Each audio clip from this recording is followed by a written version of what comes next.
عزیزو، کیا آپ نے کبھی سوچا ہے کہ جب خداوند یسوع مسیح دنیا میں آئے تو اس وقت یہودی قوم کی روحانی حالت کیا تھی؟ ہیکل موجود تھی، شریعت موجود تھی، کاہن موجود تھے، فریسی اور صدوقی موجود تھے، رومی حکومت موجود تھی اور مختلف مذہبی گروہ بھی موجود تھے۔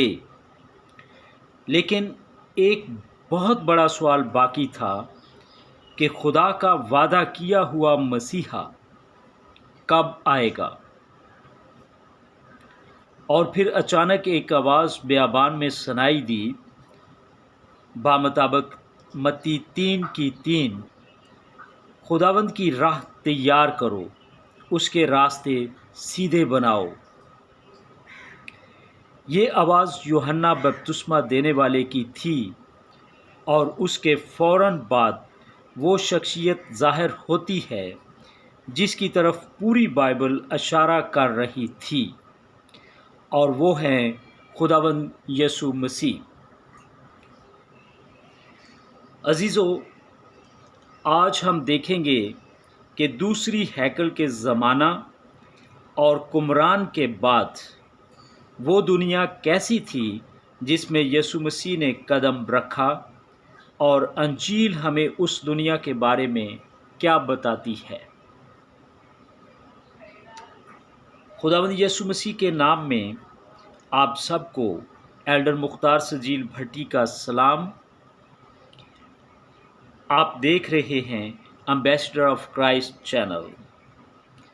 ہمارا مقصد صرف بائبل کی آیات پڑھنا نہیں، بلکہ خدا کے کلام کو اس کے تاریخی، روحانی اور بائبلی پس منظر کے ساتھ سمجھنے میں ایک دوسرے کی مدد کرنا ہے۔ ہماری پہلی ویڈیو میں ہم نے دوسری ہیکل کے زمانے، قمران اور ڈیڈ سی سکرولز کے بارے میں بات کی، اور دیکھا کہ یسوع مسیح کے زمانہ سے پہلے کی یہ دنیا کیسی تھی۔ آج ہم اسی سفر کو آگے بڑھائیں گے۔ آج ہمارا سوال ہے کہ جب خداوند یسوع مسیح آئے تو دنیا اور خاص طور پر یہودی قوم کس حالت میں تھی؟ اور اس سے بھی اہم سوال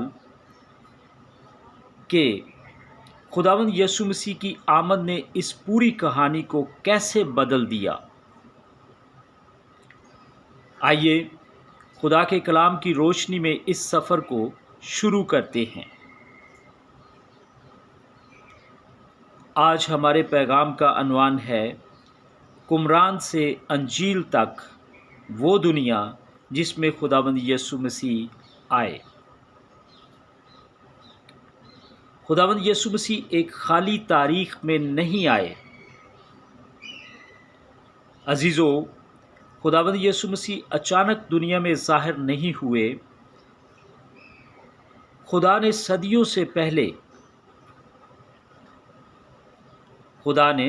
صدیوں پہلے سے اپنے منصوبے کو ظاہر کرنا شروع کر دیا تھا۔